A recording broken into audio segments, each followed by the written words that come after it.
ayat-ayat di dalam Quran yang sering dipakai oleh misionaris untuk melemahkan iman dan akidah kita.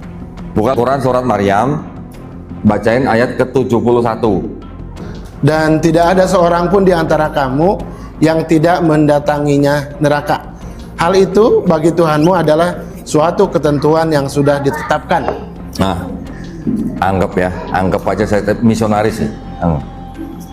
Saya tanya sama Bapak, ngapain Bapak jadi muslim kalau pasti masuk neraka?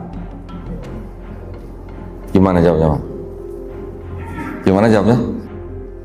Jadi kalau orang di luar Islam bertanya, ngapain kamu jadi orang Islam kalau kamu udah pasti masuk neraka? Gimana jawabannya? Nah, jawabnya mudah. Jadi kalau kita membaca satu ayat, ya, kita harus membaca beberapa ayat sebelumnya dan beberapa ayat sesudahnya. Jadi kalau kita membaca sebuah ayat, jangan lepas dari konteksnya. Untuk mengetahui konteks di Quran surat Maryam ayat ke-71, kita harus baca beberapa ayat sebelumnya. Bapak tolong baca ayat 67 sebelumnya. Dan tidakkah manusia itu memikirkan bahwa sesungguhnya kami telah menciptakannya dahulu, padahal sebelumnya dia belum berwujud sama sekali. Nah, yang disebut itu siapa, Pak? Manusia kan? Disebut khusus muslim nggak, Pak? Enggak. Manusia kan? Iya. Berarti kalau manusia kan semuanya, mau muslim yang belum muslim kan semuanya manusia, ya. Berarti dari ayat 67 itu lagi ngomongin manusia, bukan ngomongin muslim aja.